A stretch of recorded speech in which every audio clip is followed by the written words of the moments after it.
trying to think of a club name, and everybody was in the kitchen and all that lot. And Chris, out of the blue, shouts, "Godskitchen!" And everybody was like, "What?" And he was like, "Yeah, where would be the best place to have a party? You go to a house party, everybody's in the kitchen, isn't they? So where would be the best kitchen in the world?" And that's where Godskitchen came from. I've heard that story before, but I didn't know whether it was true or not. No, it was true. Yeah, I was there, mate. Yeah, I was there.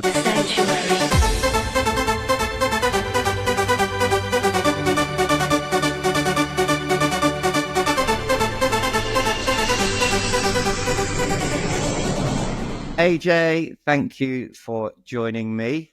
Hello. Yeah, I'm actually really glad you joined us today. I almost bailed on this, to be honest, because as I said to you before, I have a house full of sick children. There's six sick grandmas. I'm coming out in cold sores. It's definitely flu season. So keep going, Dex. Keep going. How are you? Are you okay? I'm really good, mate. Yeah, really good. How are your knees?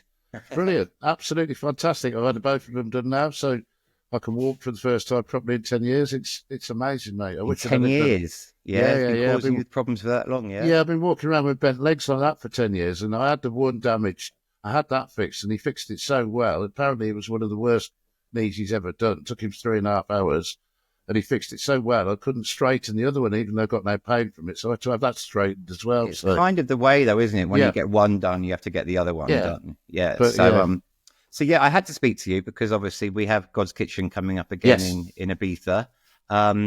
We met, I think the last memory I have of you of when I was in Birmingham.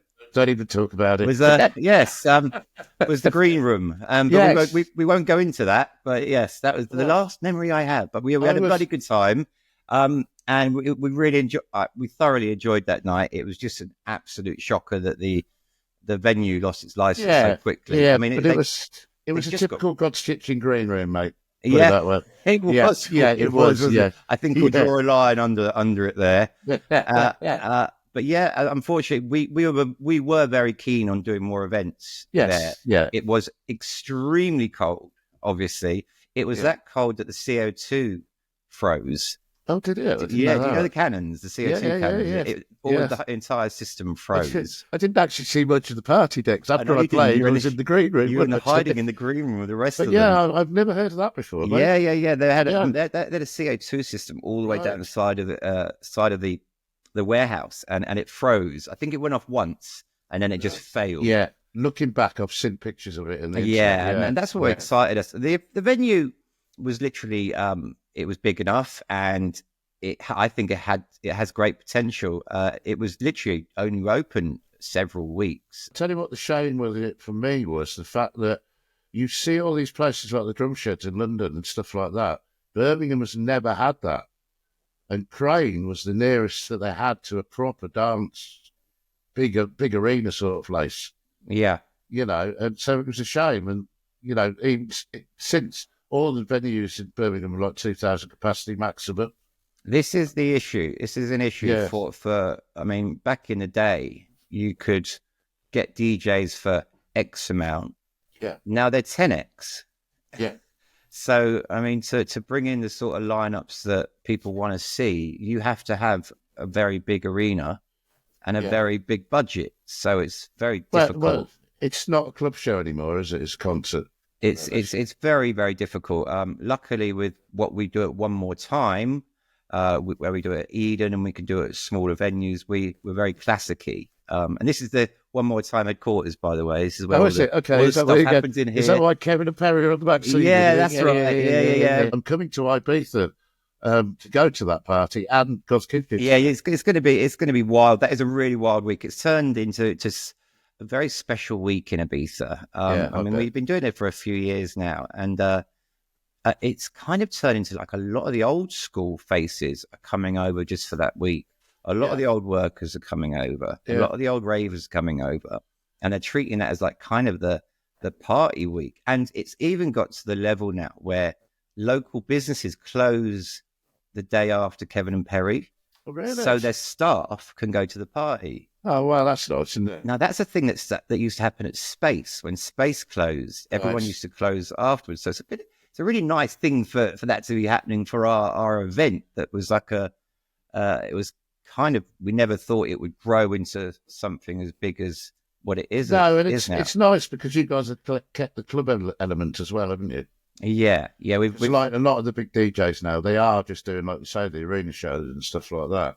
Yeah, I mean, we're trying to with the production and everything with Kevin and Pro. People don't realize that we actually bring everything in for that with the lasers and that doesn't exist anymore really with a lot of the shows. No, it doesn't, and I think that's probably why you guys are doing so well, because you've got the same sort of philosophy as Godskitchen have. It's all about the party. It's not about the DJs. Absolutely. And the DJs are part of that element, Absolutely. And that's what I think a lot of Clubland has forgotten today, to be honest. I mean, well, it's the whole idea of Godskitchen back in the day, Gatecrasher, Cream, Sunday Central, they're all brands that DJs come and played for. Now it's like Camel Fat, Fisher, exactly. David Guetta. But Godskitchen wasn't a brand when we started it. It started off. I've got a flyer here actually. Yeah, that was kind of going to be my first. It's not Godskitchen flyer, but it's a night called Waterlife. And it got Tall Paul, John Kelly, Jack Master Funk on there. And basically that started in the club in Northampton.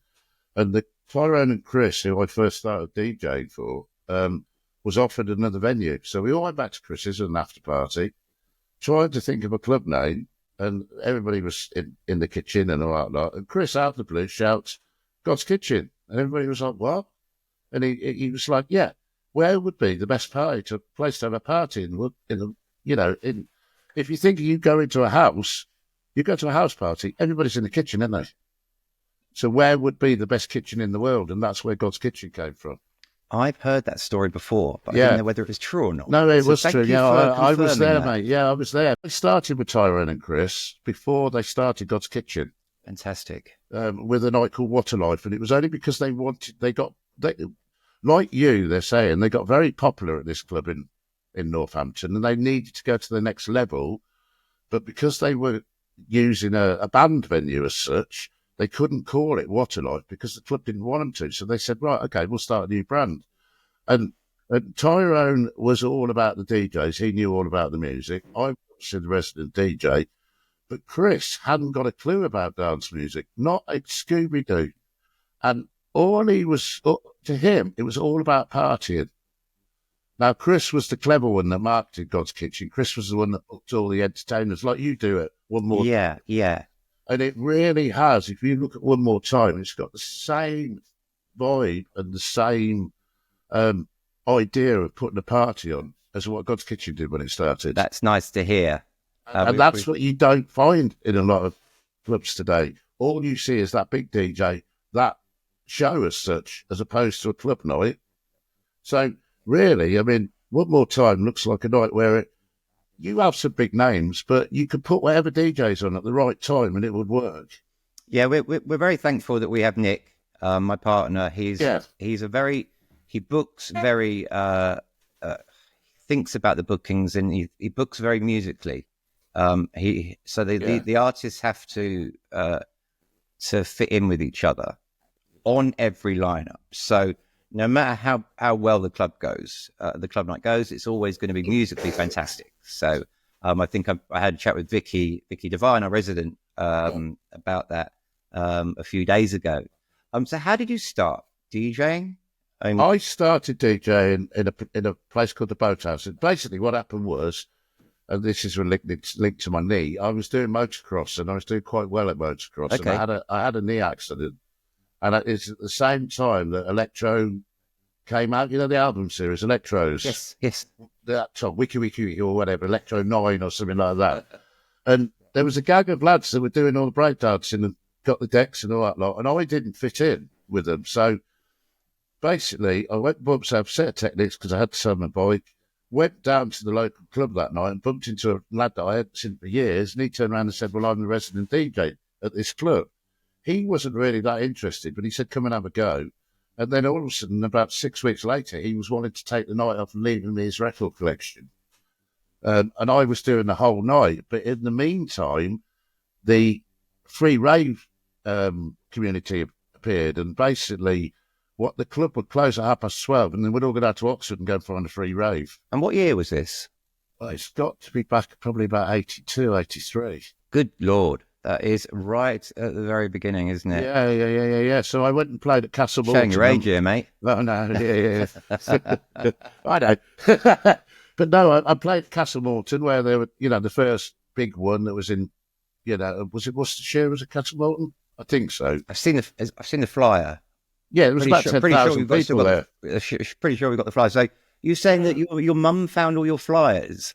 Yes, in July. Yeah. And yes. When and you had no idea she was collecting them? No. She's only found probably some, but the early years ones she's collected, just as I was starting with Godskitchen. But I've got ones here that I think one of the first Roadmender parties where we started Godskitchen, we did it with Mixmag, and Pete Tong and Sasha were on the lineup in a 1,000 venue place in Northampton, the Roadmender. And when did you realise that Godskitchen was turning into something rather special? Well, I started with Godskitchen because I offered to do the flyers in an area that they weren't covering. And when I met Tyrone and Chris, I got a clicked with them, played for them, blew the roof off. And then we did a few other parties, and then Chris said to me, well, I've got this club in Coventry called the Edge or something like that. Well, the Edge was the world-famous Eclipse, but it had been rebranded. So we went over there for a bit. And it was all right. You get 700 or 800 people on a Friday night, but the club wasn't full. And then all of a sudden, Chris came to me and said, I've got the Institute in Birmingham. Well, I used to go clubbing years ago at the Institute in Birmingham, so I knew the venue really well. I was there every Friday at a night called Pandemonium, and then I think it was Love, Sex on a Saturday. We're going as a funter. And I just said to Chris, well, if you're going to do it, you need trapeze artists and stuff like that. And he was like, really? I was like, yeah. Anyway, Chris was very good at booking dancers and trapeze artists and stuff like that. The Man in the Suitcase and all that lot. Yeah. So we went to Birmingham and he asked me to do the promotion. Well, obviously I live in Stratford-upon-Avon, which is south of Birmingham, about 30 miles. And he needed somebody that was living in Birmingham. So when we used to do all the parties before Godskitchen in Birmingham, we used to have a guy that used to go around and he used to hang the decor up called Eddie Bolton. And Chris had a meeting with him, and Eddie became the third partner, or the fourth partner, And so Eddie was out on the street. So obviously, because Eddie was going around to every single dance club in Birmingham doing the decor, he absolutely, he didn't drink or anything, but he would be at every club night that he put the decor up all night. So he absolutely knew everybody in Birmingham. So obviously, that gave us a push with the Godskitchen side of things. And it just erupted, mate. Was it weekly from the start? Yes, it was in Birmingham, yeah. Well, you could do it back then, couldn't you? Yeah. The weeklies back then. Because nowadays, it's very difficult to do a weekly nowadays, purely because of the cost and the risk, and it's a whole different environment. Well, we had another club in Northampton called Frisky, which emerged after Godskitchen moved to Birmingham. But that was also far enough, and it was friends of Tyrone and Chris's, and, it was only about a 600 capacity club. And of course, we were smashing it in Birmingham. But that also gave them the opportunity to do double up DJ bookings, so it made it easier for us to get DJs as well. And what DJs were you booking? Pete Tong, Sasha, Boy George, Tony DeVere, every big name, Paul Van Dyke. Before I think behind Scott Bond, we were the second person to bring Armin into the UK, and Armin had a residency with us. Yeah. That was before Armin could mix, if you remember them days. Yeah. No. Yeah, now look at him, do you know what I mean? So, but Godskitchen wasn't a trance club, it was a party club. So then I'd start playing tribally progressive house, a bit of vocal chunky house, and then it would slowly turn into trance. And then obviously, at the time, it was big. It was all the Kevin and Perry tunes. Yeah. So it went into party trance, do you know what I mean? And then, as years got on, it slowly progressed into trance. Well, that 1999 on 2001, it just erupted, didn't it? And it was the big sound in Ibiza at the time. And this is like a reason we always wanted to do the return. As when we returned a couple of years ago, the plan was always to do Ibiza. Yes, I remember you telling me. As the second one. The thing is, when we went to Ibiza with Godskitchen, Chris decided that he was going to plaster the side of buses and had plaques at every roundabout, and it was just so in your face. It became popular. Yeah, I mean, Godskitchen. I remember Amnesia. I remember Eden, and we are looking forward massively to bringing it back in September. There should be a lot of people over there for it. Yes. I had a sneak preview of the lineup today, and I don't even know by the time this podcast goes out whether it will be public. I don't even know if I'm on it, to be honest. Don't worry, you are. Have you not spoken to Don't worry, you are. Don't worry, wicked. Booking confirmed. I had live on podcast. Yeah. I think you're like part of the furniture, though, aren't you, AJ? Well, yeah, I know that's amazing as well. I mean, so many people talk. I think it goes without saying, if we didn't have you on the lineup, it would be like there would be uproar. I know that's bonkers. But I did have a sneak preview of the lineup, and it is very Amnesia Ibiza type. No, it's not all 100% booked in, but probably by the time this goes out, it will be. Cool. Again, there's been a lot of thought and a lot of care put into it. It was a big decision going to Ibiza and not doing another UK show, because we know a UK show is very, very in demand. Yes. But hey, who's saying we're not going to do a UK show? That's up to you. Well, the thing is, I mean, we all know who's looking after it now and all that. Look, you need the right team of people to be around you, Dexter, at the end of the day, don't you? Yeah. I think what Mark's chosen is the right team, but obviously everybody's so busy, you've got to plan it, haven't you? It's very difficult to put on these type of shows now at the level they are, and also the risk and the cost, and post-COVID, the costs have gone through the roof. There's many festivals that have gone under. It causes many sleepless nights. Even Kevin and Perry. Kevin and Perry, and One More Time. I mean, every Thursday. I don't think Godskitchen in the UK would be much of a risk unless you did it 5 or 6 times a year. But then you've got to have a proper setup to do it, haven't you? You've got to have a proper venue to do it as well. And it takes a lot of time, doesn't it? You guys work tirelessly in the background, don't you? Yeah, it's. I don't think people understand how many events we actually do. Nick does obviously a lot at Pasha with Camel Fat as well. We're involved with Shine, Paul Van Dyke, One More Time, Pikes, a lot of stuff. And also I have other interests as well, but not about me. Can you describe to me what the energy was like at Godskitchen when it first, in the late 90s? Flashback. Joined by AJ Gibson, who's a resident here at Godskitchen. How you doing, Andy? Caught me out there. I thought you were going to say AJ. So what actually appeals to you about the people here and the place? They're just up for it, and the place is rammed week in, week out, and it's getting busier. More people are being turned away, which is unfortunate, but people are travelling hundreds of miles to come here every weekend, which is like, I used to do it like 8-9 years ago, but it's clubbing is a big part of people's lives, bigger than I think a lot of people realise. How would you say the Midlands clubs compare to the clubs in the rest of the UK? They're as good. I mean, it seems to be the farther up north you go, the better it gets. I played down in Bagley's in London, which was nice. It's the first time I played in London. But it seems to be the farther up north you go, the better they get. I don't know why. The music's harder, the music's more uplifted. End of Flashback. The easiest way to explain it as a DJ is put your arm up in the air and watch the whole club follow, basically. It was incredible. It was just people bouncing off the ceilings, bouncing off the walls.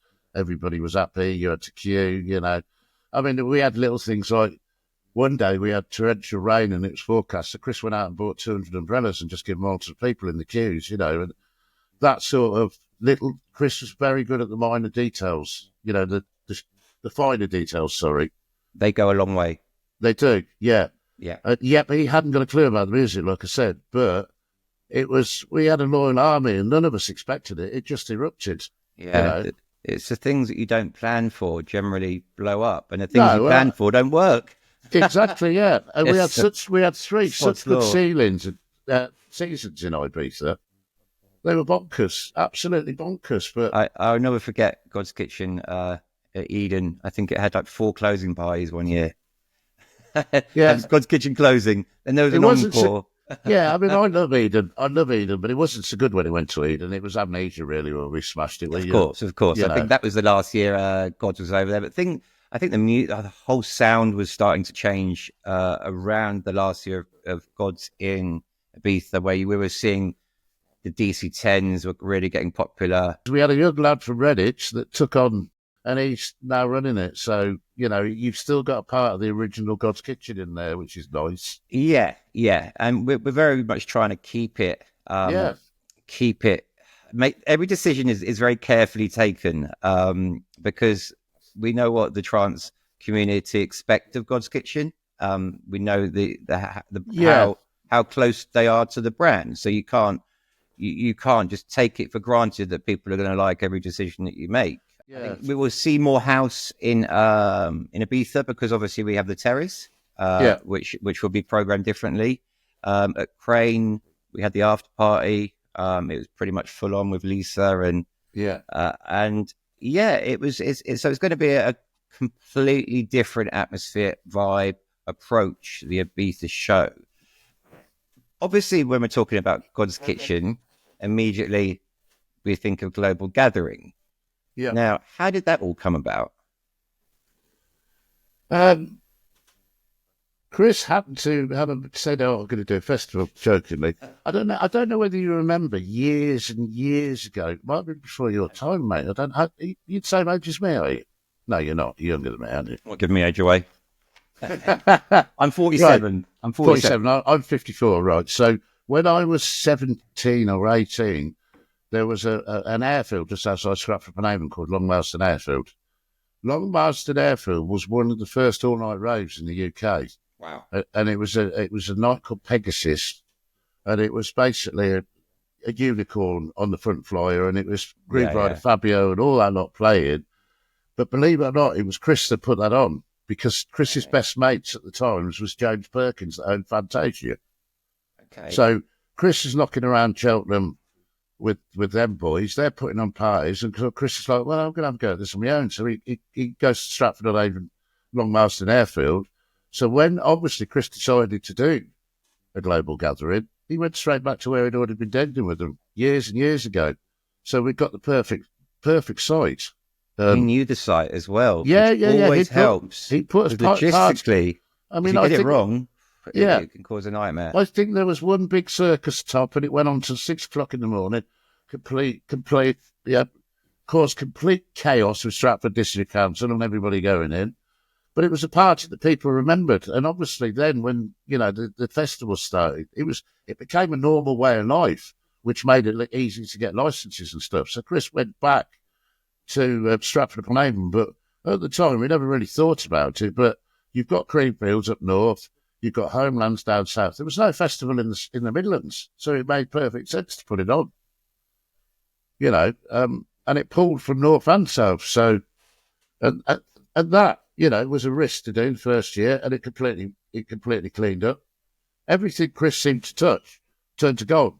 I mean, with Global Gathering, it's got a lot of very, very good feedback. As soon as we put anything up on our social media regarding the early Global Gatherings, like the posts will go crazy. I mean, it's always very, very, very popular content. People got some great memories from there. But at the time, you'd have these circus tents with your acts in. And then Chris coming to the office first thing in the morning. Right, lads, I'm having a great weekend. I'm going to put a beach. Let's import 200,000 tons of sand. So like, Chris, what are you going on about? And then there's a beach. And everybody remembered it. He came in one weekend and decided to ring the RF and try to get the Red Arrows to do a show over there. And the RF said, why not? So we had a show with the Red Arrows on there, mate. The only dance festival to ever do it. But Chris came up with all these wacky ideas. And I think that's what made the Global Gathering stand out, to be honest. The creativity behind it. Yeah. I mean, we tried to do this we did do this in Ibiza heavily, where I just did a podcast with the Dirty Rotten DJs, who I first started my journey with in Ibiza. And at one point we had 50 entertainers at a party, like with fire breathers, with stilt walkers. On our boat, the original shipwrecks that we started, we had stilt walkers, fire breathers, jugglers, you name, magicians, you know. Yeah. And it was all about the crowd and the audience. It was not about the DJ. And that's what we really veered away. That's exactly what Godskitchen was. You know, It wasn't about the DJs at all. Although we had the access to the big names at the time, the other thing was, we were the second biggest city in the UK, so every club is putting on 2 guest DJs, so let's put on 3 and make it cheaper to get in. Yeah. Do you know what I mean? So we soon got access to all the big name DJs. But what did you feel like when you heard that Godskitchen was coming back after a 7-year break? For me to hear that Godskitchen wanted to come back, and I'd never got the chance to play my final set at Godskitchen because I was up on the world tour somewhere, the actual club. So for me to hear that Godskitchen was coming back and they wanted to book me was just absolutely incredible, you know. And ever since that, all of a sudden I've become this legend of Godskitchen, the most known DJ, resident DJ from Godskitchen. Whereas there was quite a few of us, but I mean, yes, I did play the main room, but I've not heard anything negative about it in the last 10 years, which is lovely. Yeah, you know? It's always a good thing, and you know, and to know it's coming back to England with you guys behind it, you know, the person who's bought it, you know, it's going to get done properly as well, and that was the thing. Godskitchen has to be done properly. It's got to be done carefully. I would love to be able to say we're doing this, and this, and this, and this, but unfortunately, the climate just doesn't allow for that nowadays. And also, obviously, you mix many of the CDs. That we're forgetting all about the compilation CDs. I was trying to count them the other day, how many there were, but I think you mixed many of them. Yeah. And then we sent somebody out to London to get them all signed, who got to know somebody that ended up being Calvin Harris's manager. So it was all part of it, wasn't it? But yeah, I mean, we never expected them to be on the supermarket shelves or anything like that. Yeah. No, you know, because how many did you do in the end? Can you remember? I mixed about 4 or 5, I think, but I don't know how many CDs I did. They did about 8 or 9, didn't they? But it's kind of become, that is another one of the verticals of Godskitchen. I mean, you've got the parties, you've got the history, you've got the DJs that came through, but then you've got this enormous compilation series that when we post those on our socials, we get big reaction. Oh, I like this one, that's great, and there's even different Godskitchen CDs for different parts of the world, isn't there? Yes, there is. Yeah. That's all to do with licensing, though. Yeah. I understand that. But that's also because Godskitchen globally became massive. Yeah. I mean, when they decided they were going to bring some youngsters in as the residents at Godskitchen in Birmingham, they said to me, right, we're going to do the world tours. And it was relentless, one after the other. Where did you go to on the world tour? China 15 times, Brazil 3 times, Canada, Asia. I did a lot in Asia, Australia, I think I went once, Russia, South Africa.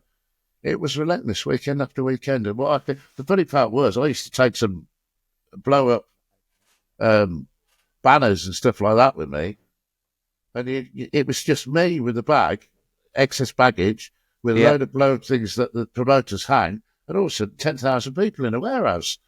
No, my friends have actually, I've got a couple who did similar jobs who took their brands on tour, and it was just one person with a bag and a DJ possibly, but you were the DJ. I was one of the first sort of club DJs to go to China, because when that sort of market emerged, the big names didn't want to go because they didn't want to get paid and stuff like that. So then some of the promoters then went for the club brands, and obviously because Godskitchen was big, they took the club brand because they knew they could at least get the resident DJ and maybe a guest, and the guest would go and play because they knew Godskitchen were going to pay them.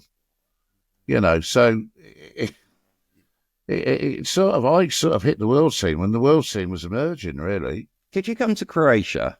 No, I didn't do that. No. There's been, because obviously I'm based in Croatia now. My family are Croatian, and I came here as there's a famous beach called Zrče Beach with 4 of the most incredible open air clubs in the world, and I come over here with Eddie Halliwell. Right. I was in that. I was in Gatecrashing with Eddie a couple of weeks ago, to be honest. Yeah, cool. Yeah, We did a series of parties with Eddie over here many, many years ago.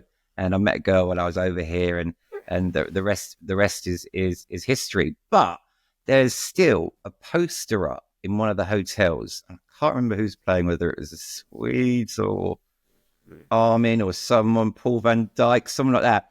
But it's actually under the Godskitchen brand.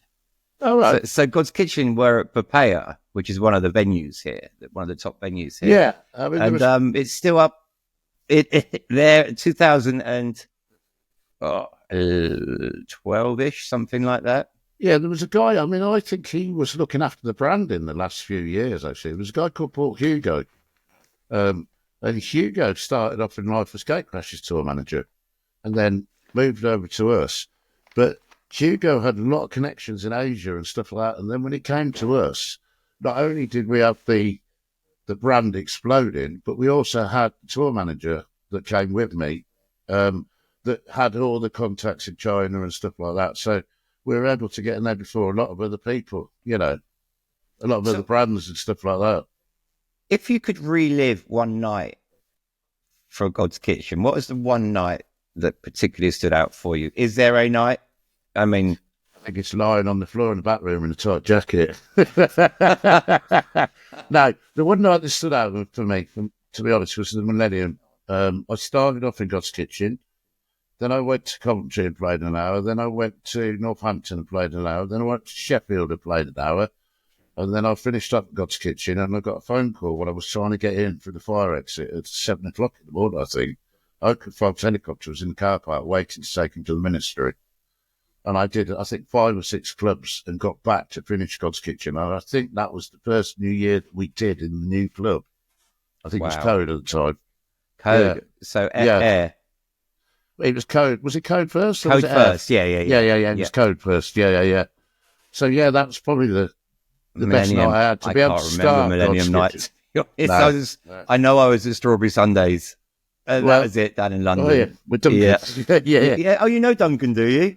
Oh, vaguely. Yeah. No, I've known Duncan since I was at university. Yeah, he's smashing it at the moment. They've come back. They come back hard. They come back with Peach as well, with Graham. Yeah. We're a couple of them, actually. We're doing some stuff with Graham this year. Funny enough, myself and Nick. Yeah, I love Graham. He's great. But no, that's strange that you know Duncan. So everyone knows Duncan. But I used to, obviously back in the day when we used to go raving, it was like a weekly thing. You would go raving every single weekend, no matter what. And if this was the same with my journey through Strawberry Sundays. I found Strawberry Sundays when it was underneath Cat's Theatre with my friend Wayne. Met a girl there again. The first night we were there, and we went every single week like we were going to work.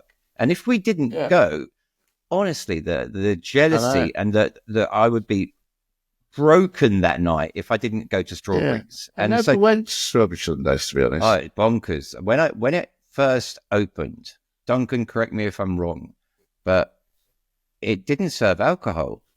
Right, okay. And wasn't it? It was underneath Cat's Theatre. Right. And called Drury Lane. I think it was at a venue before for a little while. I found it when it started at Drury Lane. Right. And it was just full on craziness. Opened at midnight, shut at midday. And okay, right. I thought it was at 6, but no. No. Went on way longer than that. And then they went to Leisure Lounge afterwards. Right.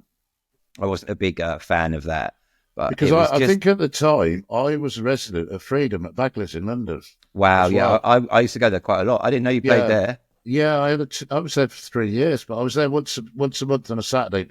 We used to go to Freedom, but I was a very big Strawberry Sunday follower, and I was overjoyed to see that they brought it back because obviously Conan passed away a few years ago, and Duncan has taken on the reins and done a very good job at it as well. Yes, yeah. But I mean, I didn't really get to see much of Freedom because I always played 5 till 7 in the morning. Yeah. And because I was so busy at the time, I always went to 2 or 3 clubs first. So I'd always get there at like 4 to 5 after going to Leeds or something like that. So Oh, so it was literally in and out with Freedom. I used to love Freedom. It was one of the one places we went, besides Strawberries, and I think a guy called Mark was running the night, I think, wasn't it? I haven't got a clue. Back in the day, I was a true raver. I was a bedroom DJ. I wasn't really a promoter. I started promoting at university, and then I was DJing, and then I flew to Ibiza when I was young, and flew over wanting to be a DJ, and then started running a couple of parties, and realised I wasn't a very good DJ compared to. I've been saying that for years, mate. Well, compared to the talent that I was seeing over there, I was like, I ain't got a hope, And then I fell into just throwing a couple of parties, and wow, it went absolutely crazy. And I felt, it's kind of in my blood. My dad was one of the original promoters of Illegal Warehouse raves down on the South Coast. I'm not going to bring up his name at all because he is. He wouldn't like that. My mum was addicted to Jean-Michel Jarre. So when I was in the house, that's all we heard over and over and over again. So that's where my electronic roots come from. Yeah, my father introduced me to such a dynamic lot of music, from Gilbert and Sullivan through to Fleetwood Mac, through to Dire Straits, through to, is it ELO? Yeah. Electric Light Orchestra, is that right? Pink Floyd. And so I've got a lot to thank him. I've never been into rock and roll or like, as I call it, proper music, like band music. My dad was into country and western, but he wasn't allowed to play. He wasn't allowed to play in the house. He had to play in the garage. So I didn't get subjected to that, thank God. Oh, no, I call it proper music, where it's actually people have talent with the guitars and the bands. I've never been into that. The missus is into it, and I just don't really. It's never really always been electronic. I found rave music, call it old school. It wasn't old school then, was it?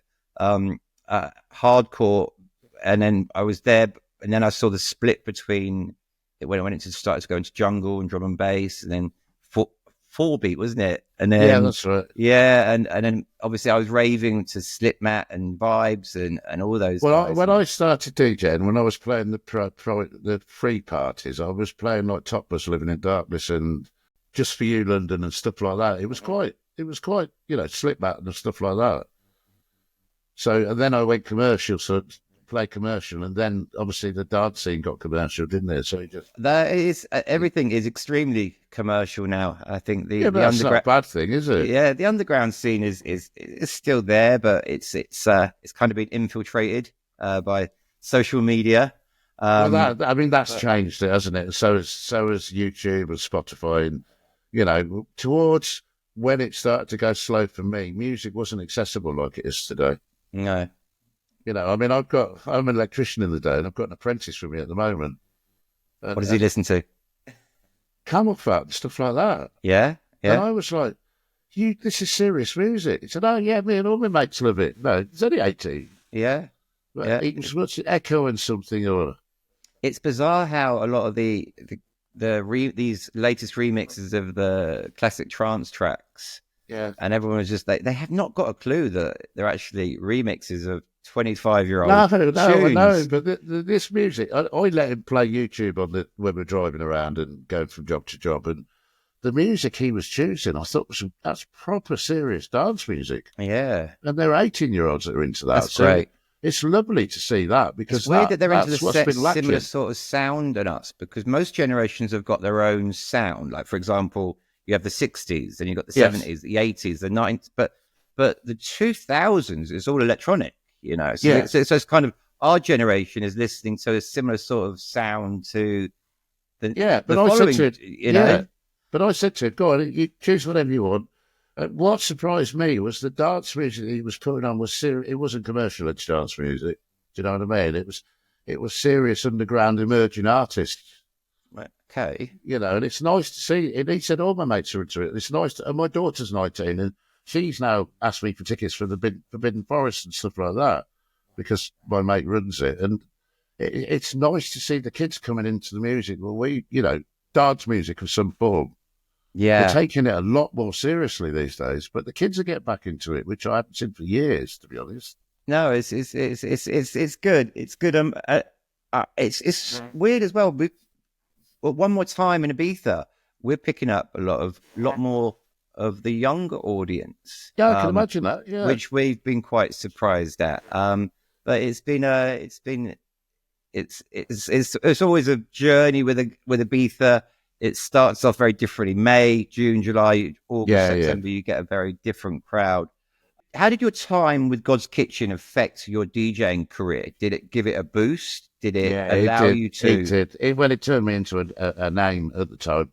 You know, one of the most well-known residents in the country. Wow. And it was nothing planned. I didn't go chasing it. I was just at the right place at the right time, met the right people. Funny enough, I actually went to college with Tyrone and trained to be a chef for years previous. So we hadn't seen each other for years. He was there the night that I went to play for him, and so it totally changed my career. Nowadays, as we were talking about, with the scene being so different, DJ wise, what advice would you give to an up and coming DJ nowadays to break through? Just be yourself, basically. Yeah. Be yourself. Believe in yourself, push yourself, and don't. I wouldn't say don't change for anybody, but you stick to what you believe in. Because if you're talented, that's what people want to see in clubs. They want to see people with passion. They want to feel the passion coming out in the music.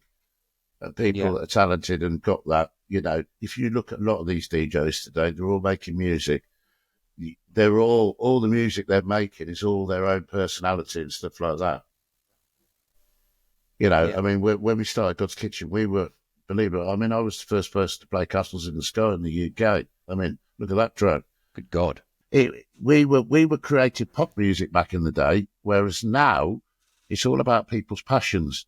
And I sometimes used to think to myself, do you know what? Anybody can stand there and play records, but somebody that can play records passionately with their own sound, do you know what I mean? They have to stand out because there is a huge volume of DJs out there now. Obviously, with the digital world we live in, we don't go record shopping on a Saturday afternoon spending. I used to spend £100 and come back with 10 records or whatever. And then you didn't play half of them, did you? No, I'm in an hour, and you get back home and you're like, oh, man. Yeah. But I remember we used to travel. Yeah. We used to travel so far for music. I mean, nowadays it's so accessible. We used to go from Croydon. I get a bus from my house to East Croydon Station. East Croydon Station up to King's Cross. Wow. And King's Cross to Watford to go to one of the dance music shops it was run by Chris Martin at the time, called Dance UK Records, I think it was called. And he was one of the residents at Strawberry Sundays, and he had this record shop, but he had all the latest, harder stuff, because in the middle of London, you couldn't really get it at the time. Eucatex had some sort of stuff, but we really loved what Chris played. So we were taking hours just to go to a record shop. Yeah. When I started record shopping in a record shop called in Leamington Spa, and the guy that ran that was a guy called George, who was a door picker on a nightclub in Coventry. Now, George as well, yeah. George and his two mates were the guys behind Atlantis Fiji. Do you know that track? One of the biggest trance tracks ever made. I'm going to actually include it into this podcast. Yeah, Atlantis Fiji. When we're talking, it's going to come over. Yeah, well, I'm not going to sing it, but when you hear it, you'll go, oh my God. But these lads made that, and they gave me one of the first test pressings. And I started to get quite into record shopping, and then I got Postman. And the postman used to knock on the door every day. And I was getting 150 records a week. It was mental. Well, I got all mine robbed off of me. Did you? I got burgled. Right. Now, this is back in a day when... God, that's take some time to nick Yeah. My... I was away for a couple of nights. And it turned out it was someone that I knew. Yeah. And it was, but it had to be. You know how heavy these bloody things are. Yeah. Thousands of the things. Yeah. It cost me a fortune. And I remember explaining to used to tell everyone, my record collection must be worth X, Y, Z. I was young and naive. Yeah. And I think obviously it got round and somebody burgled me while I was away. And it used to happen a lot, records, especially in London. A few people I know got their equipment stolen, stolen. I heard of equipment, never records though, because it take a lot to move a lot of records. If it would have taken a van. And to know that you'd been away, but that's all in the past now. And if it wasn't for that, I wouldn't have gone to Ibiza. Right. Okay. I was so depressed. I was just like, what am I going to do now? And I just thought, fuck it. I got robbed that year, and in April the 7th, I was in Ibiza next. Everything leads to a story, really, doesn't it? Because I mean, I used to get so many through the post, but then looking back, as a resident of a club like Godskitchen, there were so many different styles of house music, trance, techno, and all that lot. And I played right across the spectrum when I was at Godskitchen. I didn't. That was my mistake. Right. I played really hard house sort of stuff. And when I got to Ibiza, I still wanted to be a DJ, and I managed to get like a box of records together, even though my collection got stolen. Right. But when I got there, I realised that the box that I brought with me was too hard. You know, it was much more of a trancey island at the time. But I was too naive. I mean, I wanted to be one of those DJs that had a specific sound and stuck to it, but it just wasn't me, to be honest. I mean, but then I learned so much from being able to. I mean, I played tribal house warming up. You know, I'd play progressive house just before Zeppelin or something like that, and then I'd play trance later on in the night. So I get all these records coming through the post and the different time slots. I'm really jealous of that. I'm really jealous. You got to send your records. Wow. Yeah, can I ask you a question? Do you still have your record collection? No. Another one that I'm speaking to. Do you regret it? 40,000 records, Dex. You what? 40,000 records. May I ask what you never thought, when I lost Godskitchen and the scene died, I never thought I'd DJ again. And I sold them. $2,000. Yeah. Biggest mistake of my life, mate. Oh, wow. Yeah. But everything leads into a story again. And you're now DJing again. Godskitchen's back. You're playing for us in Ibiza. Do you know September. What? Yeah. Amnesia. Yeah, I know. Sake, you know? Again. Oh, yeah. And I won't need a coat. Yeah. Oh, yeah. God almighty. It was so cold. It was so cold. Now, what about me trying on that jacket? I remember. I drew a line under it at the beginning of the podcast. Yes, you did. I mean, to me, I've never actually been one that says vinyl or MP3 or, your loop station or anything is better. To me, it's about playing music. It doesn't matter how you play it. I think it's a consistency as well. Yeah. I mean, I manage music flow and stuff like that, I manage a lot of DJs' social media and digital profiles, and I have done for years. And they come to me and they say, "What's the matter with my socials?" And you take one look at them, and they're just not posting, and they're not posting the right stuff, and they're posting about events, and they're posting about music, and they're posting about shit that people just aren't interested in, and the algorithm isn't interested in. But if you consistently post the right stuff, you will break through that noise.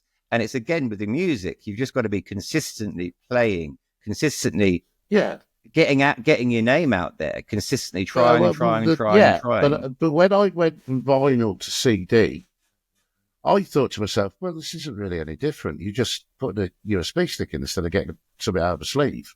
Yeah. And to me, DJing, all the way from whenever I started DJing to today, it's still the same way of doing it, but you just got different technology. Well, I'm talking with Slipmat over the next couple of weeks. Matt's a good friend of mine. He's the first person I ever saw turn up with CDs in Ibiza. The guys, I worked in a club called Nightlife, which is bottom of the West End. Played Nightlife a couple of times. You're joking? Yeah, I have. With Dermot and Alex Ellinger. Alex Ellinger will tell you, yeah. Alex is a good friend of mine. I'm going to get him on here as well. Without a doubt, yes. He's going to be a person I speak to on here. He played for us quite a bit. He's playing for us as well one more time this year. He was in resident for years. He's still DJing. He's back into it. but he's obviously the guy behind Sweet Dreams with Colin Butts, I believe he made it with. But I was working in nightlife, and a friend of mine, Rob, upstairs talked the owners getting these new CD players called CDJ 1000s. And when they got them in, and when they realised the price of them, Rob almost got sacked. Did he? Yeah, because they weren't cheap at the time, were they? No. Still not today, mate. No. You could buy a car for for one of those. But I remember it was all about these CDJ 1000s, and we was very much playing vinyl downstairs still with Alex and Dermot as well. And Slip Matt on the Wednesdays used to come down on Wednesday nights. I think I did a Thursday night a couple of times. Well, we may have even crossed paths. You know, I remember it being dark, grey, red hot, and sweat dripping off the ceilings. Yeah. It was banging in there, and we used to go on till I used to start at like 11, 12 at night, and then go through to 6, 7 in the mornings, 6 days a week, and it was just. So there was a good chance you'd have been there when I was there. Absolutely amazing. I loved my time at nightlife. And do you know what? When I went for the job interview, I'd never worked behind a bar before in my life, and I lied. And a friend of mine put me behind the bar up at the top of the West End and just got me to serve pints and stuff like that. And I got to nightlife, saying, "Yeah, I'm experienced," and then I realised that there wasn't even any pumps; it was all bottle work. Yeah, So the CDs coming upstairs, it's going back to it with and I was just like, I never really thought of it. And then Matt walked in with some CDs, and that it all just took off, and it took off fast as well. Yeah, it did. Yeah, it did. Everyone really adopted it very, very quickly. Yeah, but the principle, unless you're going to start looping and stuff like that, the principle is still the same as the Technics, isn't it? Really? Yeah. You're just not putting a record on a platter. Yeah. At the end of the day, you cue it up the same, you do the pitch the same, you drop it in the same place, and I think that's probably why it took off so well, because they were so like turntables, weren't they? But just not as heavy, not as costly, not as any of that, you know. I mean, fair play to all these guys that loop on them and stuff like James Hoyt. I mean, how he does all that stuff, I don't know, but you've got to, them machines are capable of a lot, aren't they? But if you take it back to just the core DJing, it's the same principle, really, isn't it? I mean, there are some DJs out there that are just complete fakes, but there are some that have got some incredible talent still. This is what I'm saying with DJs that are coming through. If you've got talent and you're consistent, you will break through. Unfortunately, you do have to be quite skilled with your socials as well. And you do have to stand out digitally, unfortunately, nowadays. I think it's quite difficult unless you've got some sort of edge, like whether you're like a youngster who's 10 years old, who's amazing, or you get spotted. It's very difficult to get a bit of luck, to break through. But I was reading something about 3-4 weeks ago, just before Christmas, I think, where they were saying that the DJs that are on the socials and stuff like that are getting more bookings than the actual proper DJs, Yeah. I find that a bit strange, really, because... it's the numbers. It's a numbers game. A lot of the promoters in the clubs see the amount of followers that they've got, and they'll book them because of that. It's something that we have never done. No. We'll never do either. I mean, I've always looked at myself as I am what I am. I've never thought of anything special or nothing like that. But you can tell the difference between an experienced DJ and one that's not so experienced. You know, and I think that's going to have an effect on the scene and the atmospheres in clubs. Where do you see the scene going over the next 5, 6 years? Well, it's all based on social media, really, isn't it? Yeah. But then, you can say all this, but then you look at the massive parties that are going on around the world. We didn't have them 15 years ago. We didn't have so there is some good coming out of them.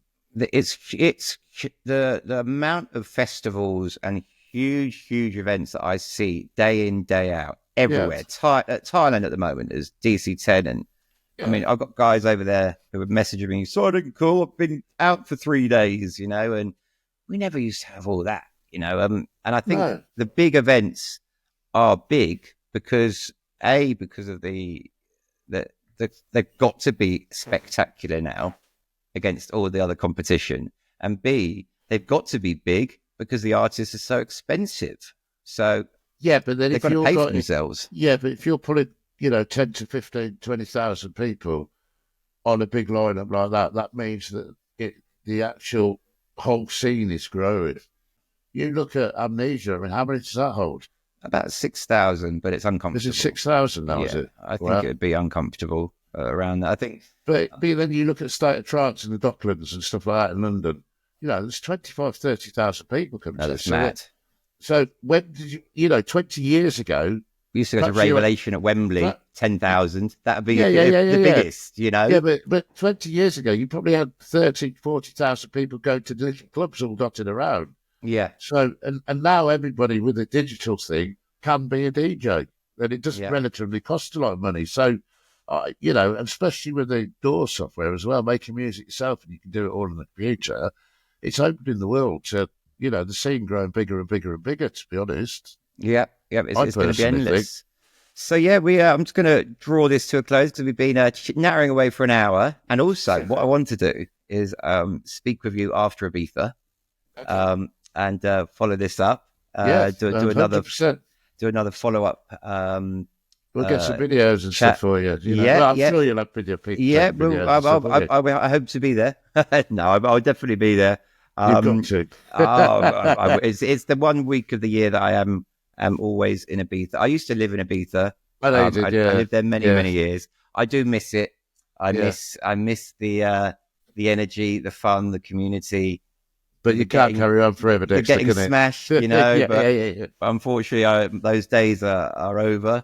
Unfortunately for you, you're now part of Godskitchen, so you've got to come, haven't you, really? Yeah. No, it's going to be... I'm excited. As I said, I had a look at a sneak preview of a couple of versions of the lineup today. Right. It's not all locked in, but if it all falls into place, which I'm sure it will, with Nick working his magic. There's a lot of talk on social media about it, mate. Nick is a very, very astute booker, so I'm sure he'll knock it into shape. But my last question would be, what would be your one last tune of the night? If the world was about to end, what would be your one last tune? Tis Your Sanctuary. Oh, is it? Yep. Good man. Yep. What a track it is.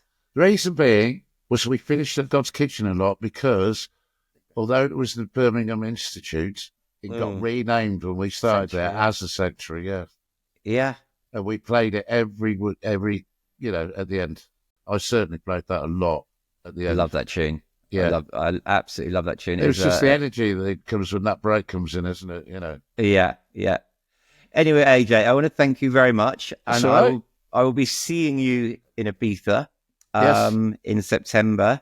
And I'll stay out of the green room, I promise you. Do you know what? It's very strange. The green. Do you remember the green rooms in Amnesia? No, they are so small. They're not like big open up. The one in the main room is like holds about 10 people. It's open air. I've got a little toilet in there, and they've just done up the one on the terrace, but that's small as well. So I don't think there'll be too many shenanigans going on in there. I don't know why, but I've had this crazy idea. I haven't been to Ibiza since we did the last Godskitchen at Amnesia. Wow. And I've had a crazy idea of booking a week's holiday from the 22nd to the 29th. So I think I'm going to try and chill out and, sample some food. Sample food in Ibiza. That's cheating. Yeah. I know. Well, it's going to be a first for me, isn't it? Yeah. And obviously we have the Kevin and Perry, which you'll love. You'll love Kevin and Perry. It's do you know what we're liking about that week is people aren't using their phones. Yeah. Their phones are staying in their pockets, and it's all about having a party. And yes, the demographic's a little bit older, but they're really having it. Even the bar staff are saying it's just completely different. And the videographer crews, it's like, this is just so different. But when you started going clubbing, Dexter, and when I started going clubbing, mate, that's what it was about, the atmosphere in the clubs, wasn't it? And creating that atmosphere. And that's... So what about the music and the dancing and the other? but it all goes together, doesn't it? But the atmosphere was very, very important back in the day, wasn't it? That's all it was about. Yeah. That's all it was about. It wasn't about being seen on Instagram. And that's why Kevin and Perry had done so well, because they've just brought that atmosphere straight back, haven't they? Yeah, exactly. Okay, thank you very much. I will see you in Amnesia, probably beforehand. Lovely chatting, mate. Thank you very much for your time, AJ. I'll speak And to you soon. you take care, yeah?